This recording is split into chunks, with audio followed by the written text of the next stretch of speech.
My name is Christina Kepi, and I'm the director of the Center for Canadian American Studies. Hello to my virtual audience, and hello to all the students in class here today. I'd like to begin with a land acknowledgement. Western Washington University's main campus is situated on the ancestral homelands of the Coast Salish peoples who have lived in the Salish Sea Basin all throughout the San Juan Islands and the North Cascade watershed from time immemorial. We express our deepest respect and gratitude to our Indigenous neighbors for their enduring care and protection of our shared lands and waterways. So welcome, everybody. The Center for Canadian American Studies and the Western Alumni Association are excited to welcome you today to the webinar that we are calling, or that Professor Campbell has aptly titled, Made in North America, How Americans Helped Shape Canada and Why This Matters. Professor Claire Campbell is a professor and chair of history and an affiliated faculty member in environmental studies and sciences at Bucknell University, where she teaches widely in environmental history, including early America, cartography, urban history, and coastal history. In this talk, Professor Campbell will visit some places and moments where Americans occupied or altered landscapes to the north, and in the process, helped shape Canada's borders, politics, and identity. Her talk will also explore the environmental implications of this shared history. We are very excited to have her with us today, not only as a guest speaker in our Introduction to Canadian Studies class, but also as our inaugural speaker in the center's exciting new 6-part series called Why Canada Matters. The speaker series is brought to you by the generous support from the College of Humanities and Social Sciences, the Department of History, and in partnership with the Western Alumni Office.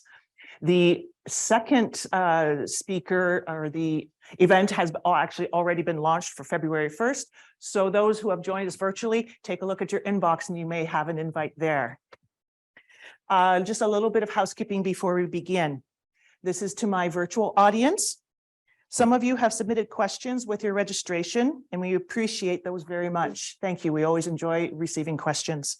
Please use the Zoom Q&A feature, which should be at the bottom middle of your screen, to send us any questions that may come to mind during Professor Campbell's talk. We will be responding to those questions during the Q&A session at the end of the presentation. And just to let you know that there will also hopefully be questions from the audience here, or in-person audience. And so I will be looking for to address those questions first from our student body. If we do not have time to address all the questions that we receive, I do apologize, but we'll see if we can get them to Professor Campbell. And we recommend to our virtual audience that you use the speaker view as part of Zoom. So let's get started. I would like to welcome everyone. Claire Campbell. Thank you. Hello. I was going to say good afternoon. Good morning. Can everybody hear me? Or Christina, can you can you speak on behalf of the class? We've got good audio today. That's excellent. Hello, everyone. Thank you so much for having me. Thank you to the Center for Canadian and American Studies. Thank you to everyone who's helped make this possible. Thank you to the students. What you're doing is very important in pursuing an understanding of Canada in relationship to the United States. And thank you to the audience. I also want to begin with an acknowledgement. I reside on what are the lands of the Susquehannock, of the Haudenosaunee, of various other nations. One of the things that I learned when I moved here, we moved here from Halifax, Nova Scotia, about 9 years ago. And I was asked to start teaching the, quote, French and Indian War, mostly because the Pennsylvania curriculum didn't conceive of Canada. And it was an astonishing learning journey. The violences, the displacements, the conflicts, the treaties of the 17th and 18th century. And so whenever I make this acknowledgement, I think about how much more I have to learn and how valuable the acknowledgement is as just an opportunity and a reminder to not only be respectful, but to make a commitment to learn more. So with that, I'm going to share my screen and move this. Forgive the Forgive the technological pause. There we go. So as I say, I'm speaking to you from Pennsylvania, which most people, including Pennsylvanians, generally forget is a border state. The arrow will show you the piece of border that the Commonwealth has, which is the southern shoreline of Lake Erie.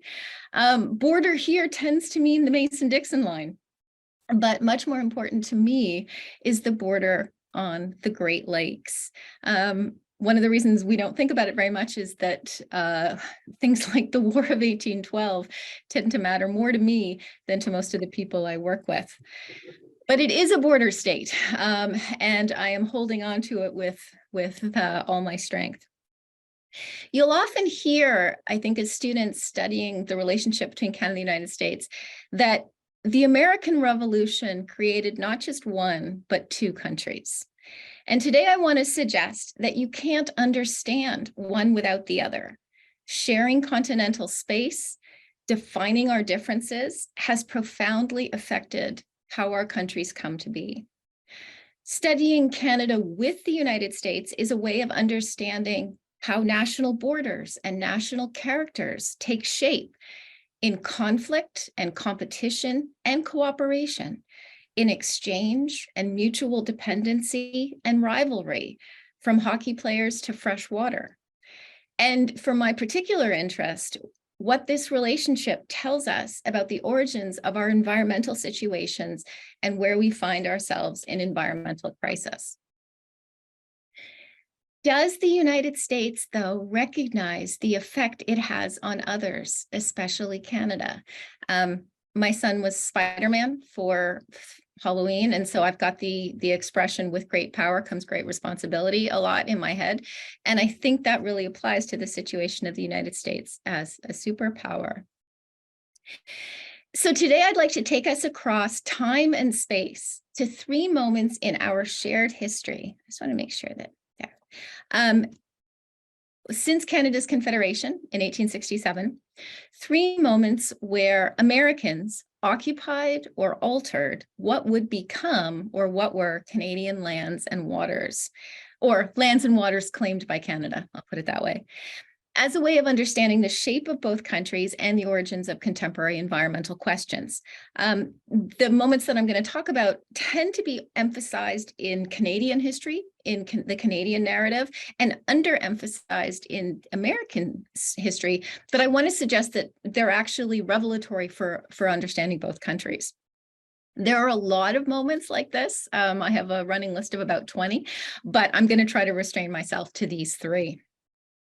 So let's begin at the point closest to you, the Cypress Hills in what had been the Northwest Territories in 1873.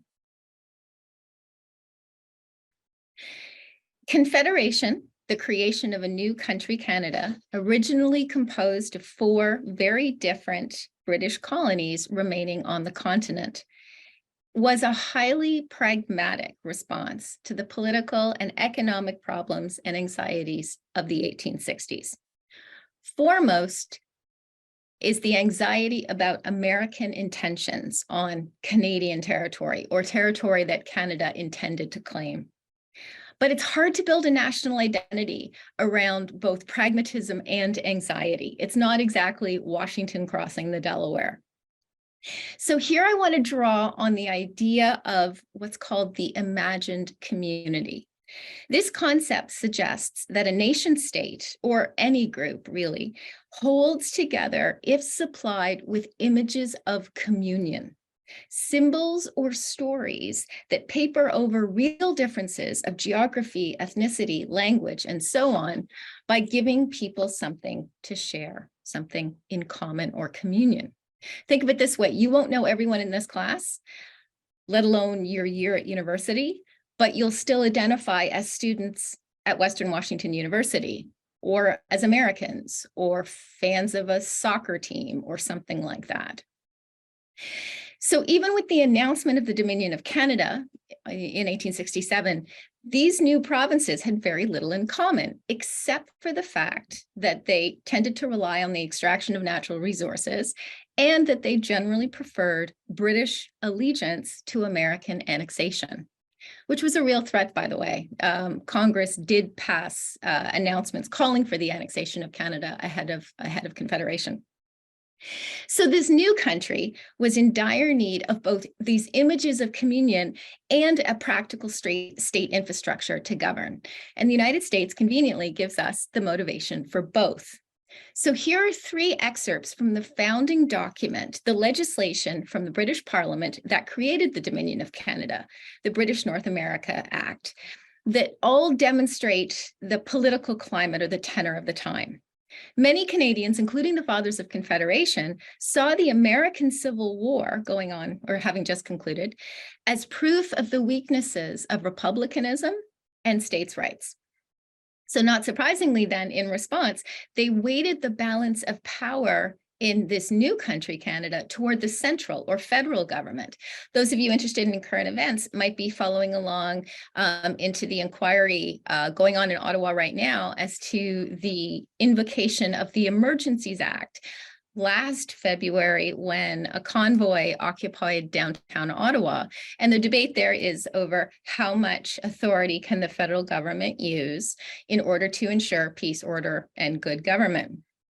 It's an interesting political debate, and one that I think Canadians generally are showing support for that, because the statement of peace, order, and good government has so been entrenched as a national political value.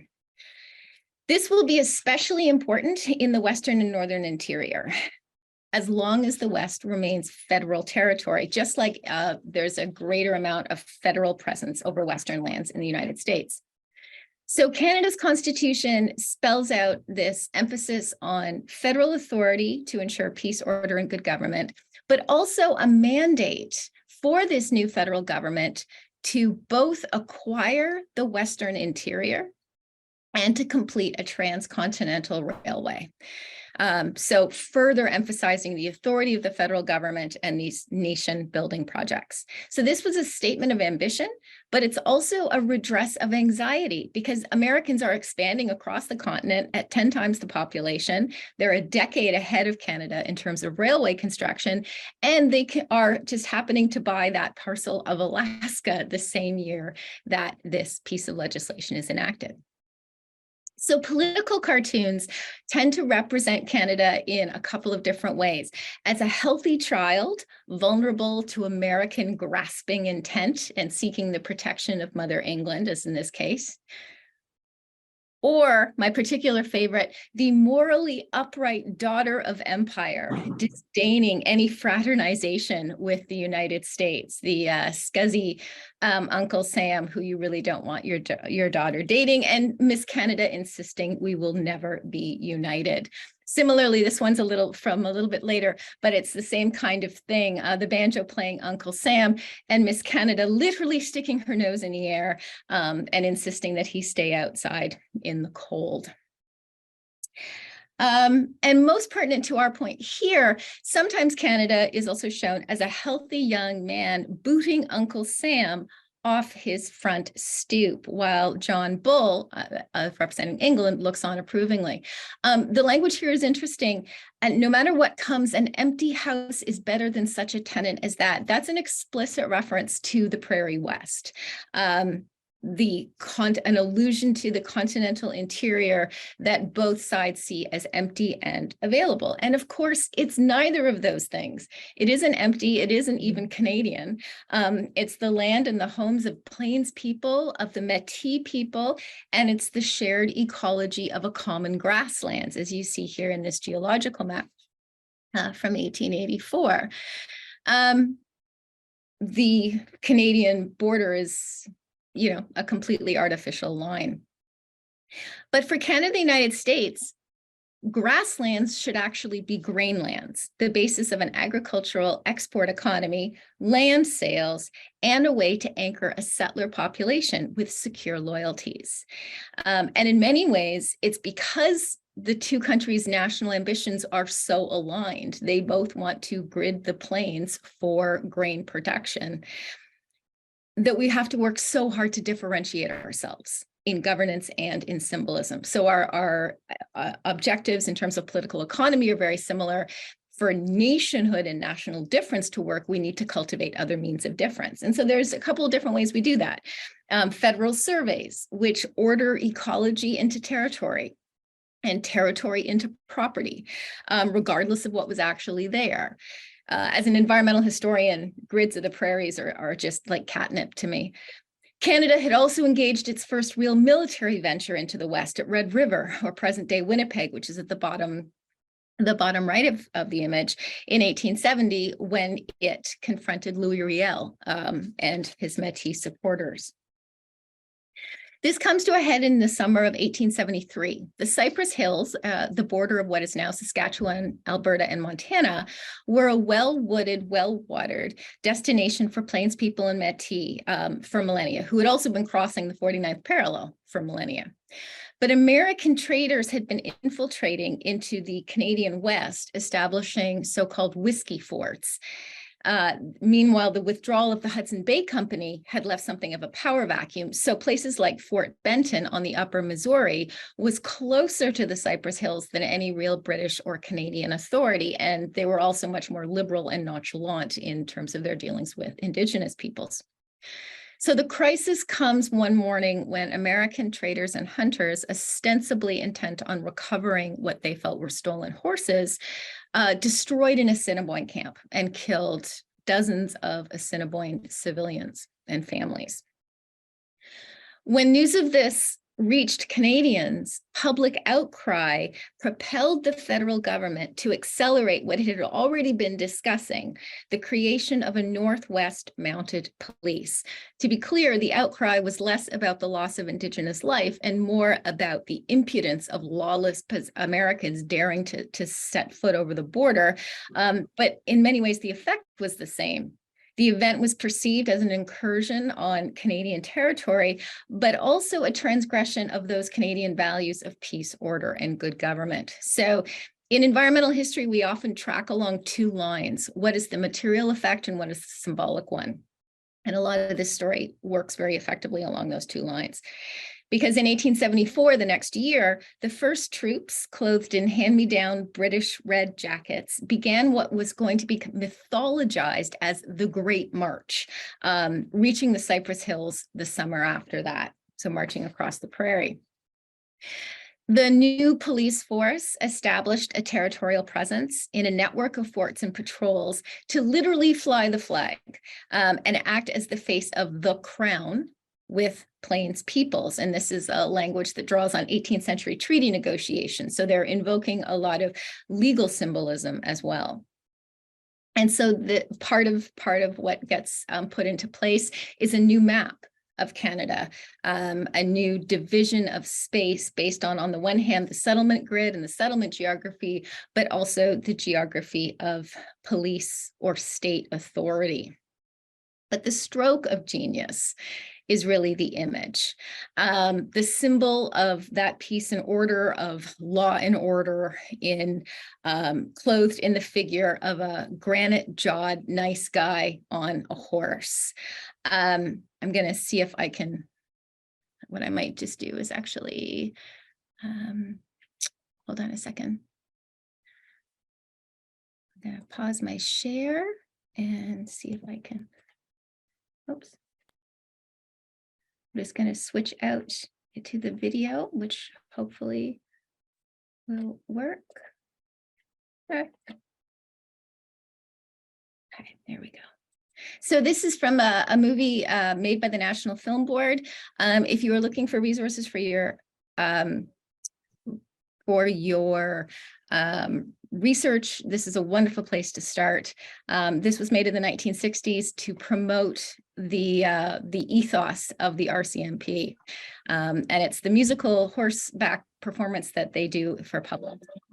Claire, we don't see the screen. Oh, okay.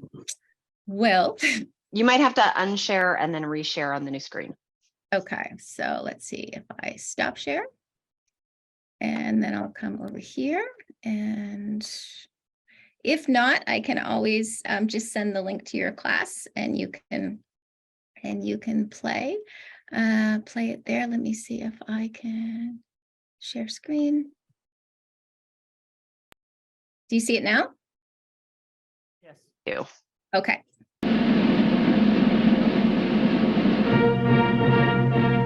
The 32 riders entering the arena recall the days of 1874, when a small troop of Northwest Mounted Police brought law and order to the Western Plains.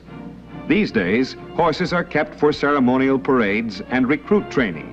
For riding, combined with foot drill and physical instruction, creates the high standard of physical fitness required by the force.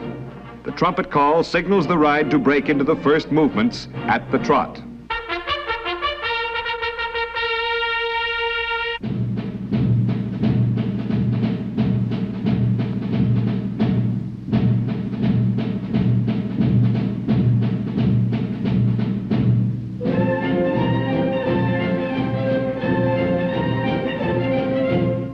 So what I'll do is, and I'll follow the same technique and go back to my PowerPoint.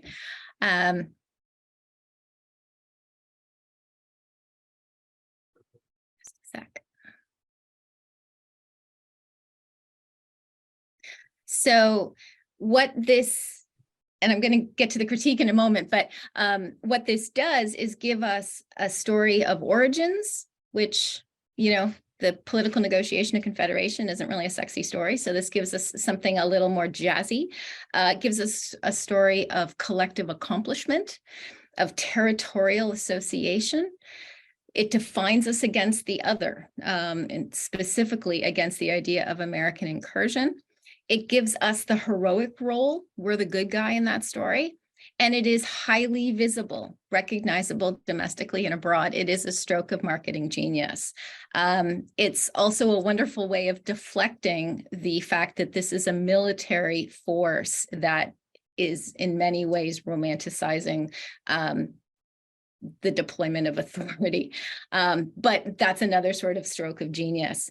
So what this does is it gives us an opportunity not just to talk about the American presence on the plains, but to examine how our icons, our ceremonies, our pageantry, our holidays, our events come to be at particular moments in time. We have to historicize them, expose them as features of particular historical moments. They're not timeless beings, not timeless expressions of a national character.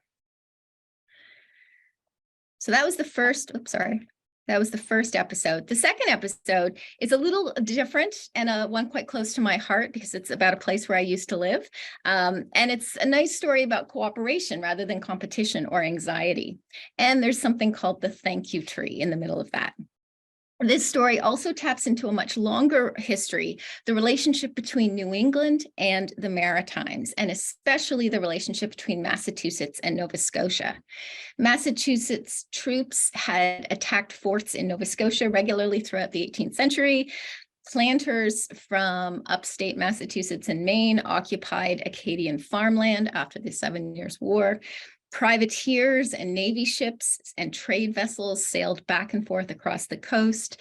Here you've got a famous episode of the War of 1812 of a British ship towing a defeated American ship, into Halifax Harbor. And New England fishermen sailed to the Gulf of St. Lawrence north of Prince Edward Island and Cape Breton every summer. During the periods of industrialization, generations of Maritimers migrated to what were called the Boston States to work in factories, and New Englanders in turn began vacationing up north or back home.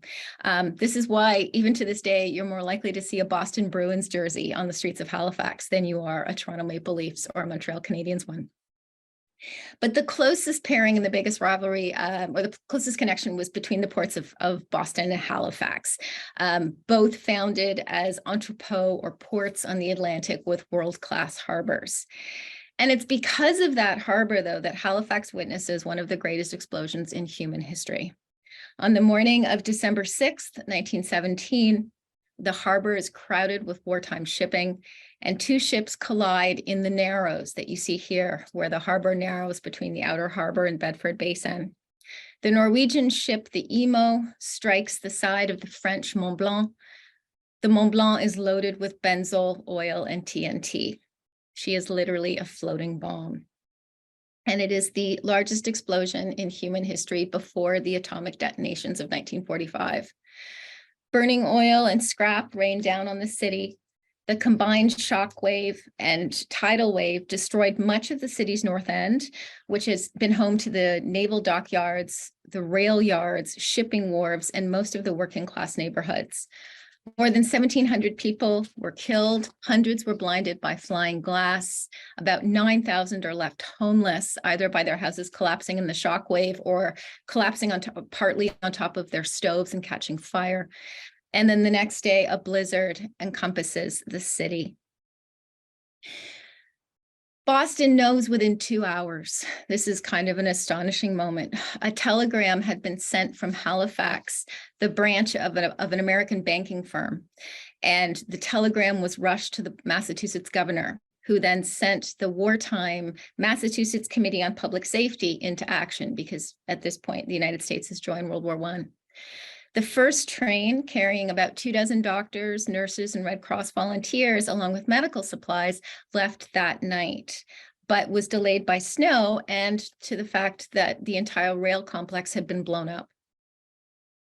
The governor writes to the mayor, "I need hardly say to you that we have the strongest possible affection for the people of your city, and we are anxious to do everything for their assistance at this time." Which is and so what we have are these wonderful historical, awful, wonderful historical records of the relief committee, the Massachusetts Halifax Relief Committee that is set up with the supervision of the Americans who'd been deployed from Boston. So again, the telegrams that are being sent here, and there's the postscript, which is quite moving, realizing that this may not reach you in time. We've not waited. Here we have some of the medical officials, including some doctors from Harvard University, standing in front of one of the houses that had been commandeered for the American relief team. And here we see the beginning of the reconstruction, because again, your supply chain is completely disrupted. Plus there's all the demands of wartime. So there's a question of how to do this and how to do this in the depths of winter. So they're building housing for some of the volunteers. They're trying to reestablish the railway connections in order to get more supplies to the ruined city. And then they're starting to build housing for the homeless on a large scale. And you can see the two flags flying together on the far right side. And the Halifax, Massachusetts Relief Committee coordinated funds, supplies, and a major rebuilding project that lasted for years, and that went from this sort of temporary emergency housing to an entire planned community that you see being built here. These are the temporary buildings. And then this is the beginning of the construction of the new neighborhood using hydrostone, or a kind of cement. The reading that I suggested from Jacob Reams has argued that the Halifax explosion wasn't just a Canadian story. It wasn't just a Canadian disaster. It was a transnational event that drew on progressive era networks of relief professionals, believers in expertise and planning and health and public service and social work, as well as all the wartime networks of goods and services. I think it's a really interesting argument. And this is the neighborhood. This is my old town. This is my old neighborhood. But you can see the very sort of orderly rebuilt section of the hydrostone neighborhood on the right part of the image. The two cities remained in close communication after the explosion and the rebuilding. Nova Scotia sent nurses to Boston in 1918 when Boston experienced one of the worst outbreaks of influenza. And Governor McCall visited the McCall apartments in the fall of 1918 and got an honorary degree from Dalhousie University. So the Halifax newspaper wrote, "Halifax will never forget the spontaneous and generous response of Massachusetts and the magnificent service rendered by our American friends in this hour of the city's direst need."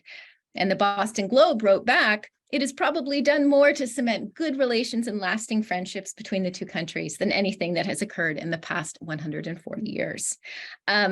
Considering they've been allies in the war for a year, I would have hoped there would have been something else, but this is a good sign. It's also very much a story of the Anthropocene, which is the epoch defined by human impacts on natural systems. So this is the environmental dimension to this. Both ships, like almost all the ships in the harbor that day, were in port for coaling or refueling. Imperial Oil was in the process of building its first major East Coast refinery on the Halifax Harbor, and Americans were building a new naval air base station just next to the refinery, which becomes Shearwater Air Force Base. Little interesting epilogue to this story, also on the theme of cooperation. In the early 1970s, a local Christmas tree producer association in Nova Scotia, and the provincial government realizes that this is another golden marketing opportunity to market both goodwill and a domestic product in need of a market, Christmas trees. And so they begin sending what they call the thank you tree to Boston. And so now it's a whole big thing. They cut it ceremonially in Nova Scotia. They send it off with a piper. Then a town crier receives it on the Boston Commons. There's an official lighting ceremony. I don't know why the Mounties are there, except for that symbolic impact. And so now it's something of a regional icon and a regional story. But even the Christmas tree, the thank you tree, is caught up in these environmental narratives because our love of light in the depths of winter doesn't come without cost. During the OPEC oil crisis and the energy shortages of 1973, Boston and other cities, Ottawa and other cities across North America, opted to reduce electricity consumption by turning their Christmas lights off. So they lit them ceremonially for 30 minutes and then turned them off. And so then the last environmental point I'd make is that this is a shared history of disaster response. And with climate change, I think this is actually a history we're going to be seeing more of. Everything from spring flooding on rivers that cross our borders, like the Red River, wildfires, or power outages. Everything from the collapse of the power grid in the Northeast 20 years ago to when hurricanes come up the Atlantic track, and you see jurisdictions from both countries and different provinces and states being deployed to restore power. So this idea of shared jurisdiction and shared disaster is something, and I'm conscious of atmospheric rivers where you are at the moment. So this is something that we're going to need to be talking more about. So lastly, let's head north, and I mean really north. The Northwest Passage had been an elusive goal for European sailors since the 16th century. By the early 20th century, the Canadian government was sending expeditions and patrols into the Arctic to identify mineral ore and to fly the flag. So again, that twin track of material history, material impact, environmental and resource history, and the symbolic messaging that comes along with it. And in fact, some of the earliest Mountie posts in Canada were established along the Beaufort Sea and the Hudson's Bay as a way of policing American whaling ships. Herschel Island in the Beaufort Sea in particular. Also another reminder that whale oil had been one of the most valuable commodities before the discovery of petroleum. So this conflict or competition for natural resources, which ties into access to territory. So here are Mounties positioned on the border as part of the Klondike Gold Rush. The American presence in the Canadian North accelerates dramatically during World War II, in part to the building of the Alaska Highway, the Alcan pipeline, in order to get oil to the American Pacific Fleet. And the twin focus remains on natural resources, increasingly fossil fuels, and territorial sovereignty. And this is the entangled relationship between science, industry, and the state that carries us into an era of climate change. The Canola Pipeline and the Alaska Highway Project bring tens of thousands of engineers, soldiers, and laborers from the United States into the Canadian North. The Office of War Information out of Washington, D.C. calls this a peaceful army of occupation. I will leave you to parse out that rhetorical strategy. But this does represent a major new era in Northern history, a massive new infrastructure and indelible environmental transformation. It also jumpstarts really oil and mineral exploration in the North. People had obviously been conscious of oil resources long before this, but now we have the economic and military incentive to do so. A project now seen as both technologically feasible and strategically necessary. So all this to say is that there's a lot more interest in fossil fuels in the North, and there's a lot more American presence in the Canadian North. These come to a head again with this event of 1969, the first single crossing of the Northwest Passage. So across the top of through the Arctic archipelago from one ocean to the other. The first crossing had actually been managed during World War II by an RCMP sailboat, a patrol boat known as the Saint Roch. But the real breakthrough, so to speak, comes in 1969. And the oil tanker, the Manhattan that you see here, leaves Chester, Pennsylvania. So actually just a couple of hours to the southeast of where I am, sails through, becoming the first commercial vessel to cross the passage in a single season.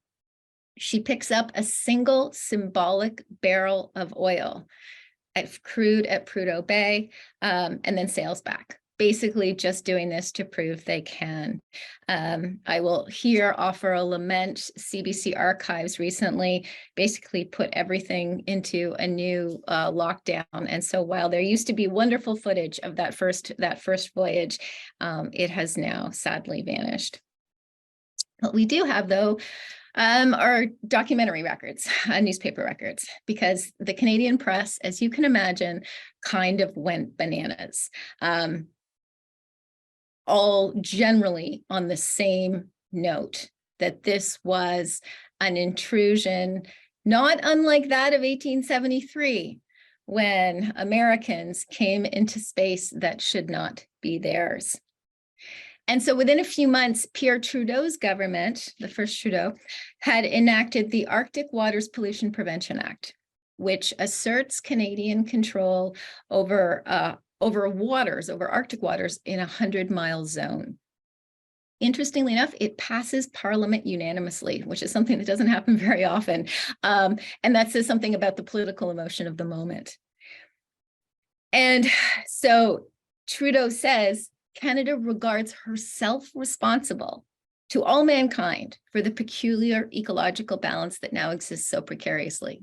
As if, he couldn't have known, but it would feel far more precarious 45, 50 years on. Was this really about environmental concern? Possibly in part. Was it entirely motivated by concern for our responsibility for peculiar ecological balance? Unlikely, since Canada was, is, and will be as interested in the oil resources of the subterranean Arctic as the United States, the Danes, the Russians, the Finns, Norwegians, and everybody else up there. So Canada at the time and to this day regards the channels and the straits of the Arctic archipelago as internal waters, through which foreign vessels are required to ask permission to pass. The United States, on the other hand, has insisted they are international waters, and so therefore open to non-Canadian commercial and military traffic. Sorry, I'm going to have to stop sharing and then show you the clip from the other piece. So if you can.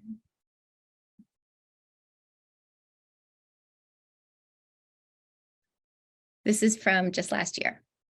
If Canada might be looking for something, say, like international recognition of the Northwest Passage as internal waters, is that part of the discussions that are going on here? The Northwest Passage is Canadian waters, period. Not everybody agrees with you, sir. We have a long-standing disagreement with the United States on that one, but they have understood our position, and our allies, respect Canada's position. I like the young woman in the back who's just nodding enthusiastically. So, all right, let's stop share. This is the last time I'll do this, I promise. And then share screen. Okay. So, as Prime Minister Trudeau suggests, the two countries have generally agreed to disagree, and it was a workable arrangement when crossing the Northwest Passage was an exceptional occurrence. Now that the Northwest Passage, since 2007, that's why I chose this image from NASA Earth. 2007 was the first summer that the passage remained ice-free because of global warming. And so now commercial traffic, cargo, passenger, if you have 30,000 spare dollars, you can take a cruise through the passage. It now routinely crosses the top of the continent.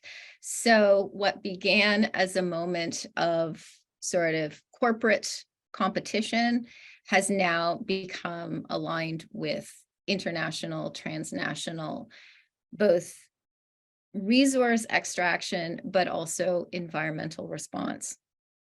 And not coincidentally, Canada has increased its presence in the North in response. So this is another way in which the United States has helped shape Canada, using different branches of the federal state to mark its presence. Military exercises, which now include oil spill response, new national parks and new marine parks, and legal depositions to the United Nations Law of the Sea about our claim to the continental shelf. And so this brings us to the present moment, the environmental issue of the age in climate change and its effects. And it's a moment where, frankly, we need each other more than ever. So I will stop there. Hopefully those spark some interest. If there are any questions, I'd be delighted to answer or to try to answer them. These are big stories. But again, to say thank you for your interest and to keep asking these questions about why Canada matters and why, more importantly, I think our relationship between our two countries matters. So thank you.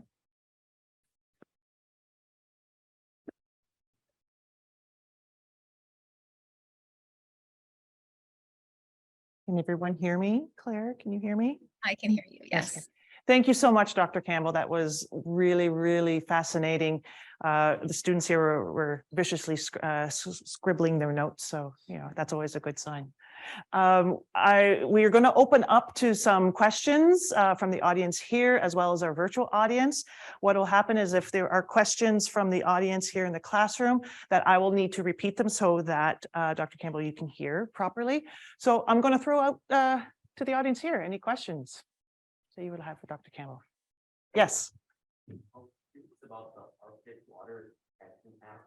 Do they still adhere to that somewhat today? Like, has it been used for environmental purposes, or is it sort of not being used? Oh boy, now how do I repeat that? I heard you, or I saw you nodding there, Claire. Did you catch any of that? Only basically is the Pollution Prevention Act still in force? But it sounded like there was more to the question after that.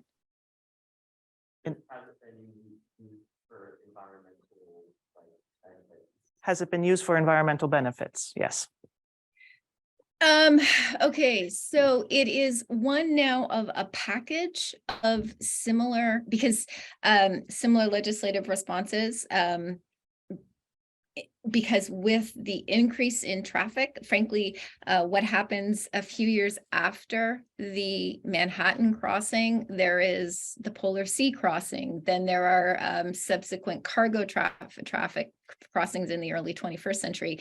So there have been different legislative responses, but they are bundled in. And because of the way of legal precedent, the Pollution Prevention Act is usually invoked as illustrative, like as evidence of Canada's early and legal concern for this, and therefore that legitimates subsequent legislation, if that makes sense. So it's kind of like the grade you got in your first year of class still stays on your transcript, but you're expected to do senior courses in order to graduate. So it's invoked in a matter of precedent. Has it been effective, or has it been used for environmental issues? The primary effect I think it has had is in public awareness. By virtue of Canada being able to point to this particular high profile, wildly non-part, like incredible political support for this act, the whole Manhattan episode generated a sense of public support for environmental protection in our north. And this seemed to be what the act did, was seem to demonstrate that there was a parliamentary avenue to accomplish this. If there's an oil spill somewhere near Inuvik, or anywhere in Nunavut, the legislative response is really not as effective, frankly, as rapid military deployment. And so, but I think in terms of mobilizing or encouraging Canadians in the South to identify with the North and to respect Ottawa's authority over the North, I think it was very effective in those ways. It's kind of splitting hairs, but yeah. Thank you. Any other questions from the audience here? Yes. You didn't just see like the video, like the Of President Premier. we were talking about the US and Canada talking about it, international waters. Mm-hmm. And it sounded like America was still like wanting it to be international and they perceived it that way.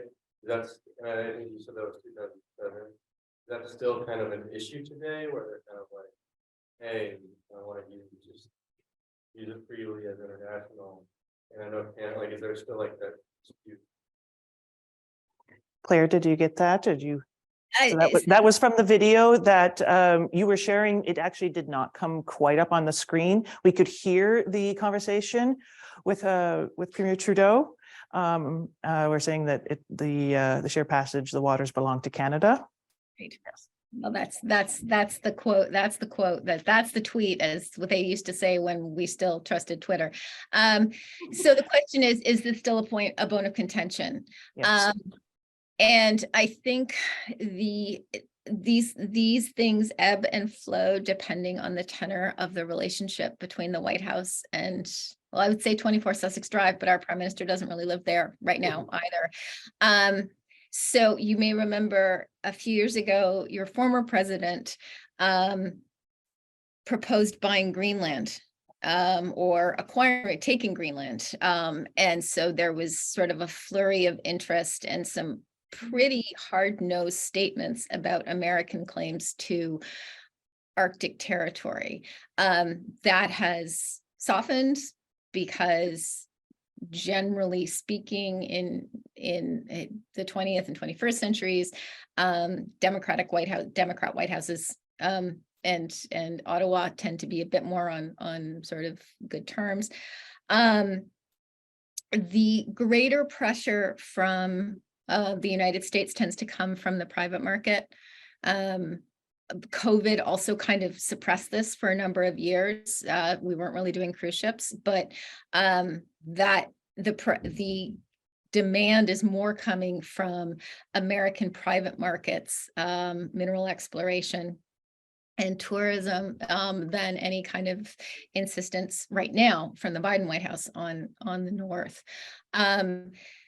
The anxiety is still here in Canada because if something spills, it's like going to somebody else's house, having spilling wine on their couch. You go home at the end of the day. And so the cleanup residue, the cost is more for us or for Canada, to say nothing of Inuit waters and practices and non-human and wildlife and all that kind of thing. So suffice to say that the sort of American insistence on rites of passage have been a bit more muted currently, in part because of COVID and the Democratic White House. But the expectation for economic growth assumes regular American crossing. And not just American, I should say that, Chinese shipping and sort of large scale cargo shipping. Wonderful. Thank you. Any other questions from the audience here? There's a couple of fabulous questions on the Q&A here. Here's one. To what extent does the US dominate these major interactions over the environment? And does this portend to a future US demand for water from Canada? So second answer is yes. Fresh water demands siphoning south will be one of the most important evolutions of the resource economy that we see in the next 2 decades. And I think the drought that we've seen consistently in the last decade in California is kind of a canary on this one, to mix my metaphors. But yes, this has been an issue certainly in the Great Lakes Basin for most of this century. And there's sort of, the historian here gets a bit, poignant, that the biblical expression hewers of wood and drawers of water, which Canadians have always reproached themselves as being, our economy is too reliant on resource extraction, and so too dependent on global commodity prices, too dependent on industrial demand from external markets. That's why Johnny McDonald tries to establish a national policy, all these kinds of things. Now this is coming to a literal head with drawers of water because of freshwater diversion. We have seen this in river treaties, especially in the Pacific Northwest, but on a volume scale, the Great Lakes is going to be or has been sort of the central point for this. Do the Americans set the terms of the debate? Interestingly, I'll pose this offer to you, or this point of discussion to you, not so much in the levels of government, but in the hallways of public opinion. So when the pipeline, was it the Keystone, was blocked or was paused, and I think by the Obama administration, it was because of domestic opposition among American voters that didn't want a pipeline running through the lower 48. You outnumber us. You're louder. You can say and do more in the cauldron of American public opinion, and that affects political will and political change. So that's where I see the imbalance taking place, not so much necessarily in negotiations between the Prime Minister and the President's office, but the consolidation of American public opinion. If there is support for climate action, for example, I think that is going to have a much more important effect. Thank you. Oh, can I add one more thing? There's a lot of Canadian currency or a lot of political currency in Canada just standing up to perceived bullying from Americans. So in some ways, the harder you push, the more the Prime Minister or the government in power gets from seeming to push back. So that's where diplomacy is actually more valuable than sort of forcefully setting the terms. Excellent. Dr. Campbell, this question came in from one of our online viewers before your presentation, but it's also a very good one here. What can Canada and the US learn from each other about environmental protection and legislation? It's an excellent question, and it's a great way to end because it's hopeful. That two things I would say. One, that environments are not territories. And that whether we are talking about ecological codependence, indigenous lands, historical patterns, the border isn't invisible, but we cannot confine our actions to our jurisdictions. And we cannot insist that we cannot act, as Canada has said, we can't commit to, say, the Paris Accord because so much of what happens comes from the United States. The environment's more important than that. And we need to prioritize that over jurisdictional possession. I think that's the first thing I'd say. The second thing we can learn from each other are these moments of spokes in the wheel. When one of the other examples I was going to use was Americans who started an off-the-grid ark on Prince Edward Island. There are moments of human intervention on both sides, or Greenpeace started by, Canadians sailing into Alaskan and American waters. So we have had examples of caring enough about the sustainability of the natural world where our actions speak louder than our citizenship, and to look for those moments of historical precedent, to take comfort and strength from the fact that we can do hard things, as the podcast says. Oh, wonderful. I'll throw it out to the class here for one last opportunity if there's any dying last questions for Professor Campbell. No, thank you. The center has my email if anybody has any questions going forward, or would like to talk more. Well, Professor Campbell, I would like to thank you very much, and from all of us at Western Washington University and the Center for Canadian American Studies, I want to thank you for joining us today. We also want to thank the Western Alumni Association for their partnership, and all those who chose to support Can-Am Studies Department as part of this webinar is greatly appreciated. And there will be a recording of this webinar emailed out to everyone who registered over the next few days. And so we'll have a recording for everyone here in the classroom as well. So you will want to check your emails soon for the link. Thank you so much. Have a great day. And be on the lookout for an invitation for our next speaker for February 1st, Dr. Deborah Thompson of McGill University. Oh, Yes, thank you, Dr. thank you.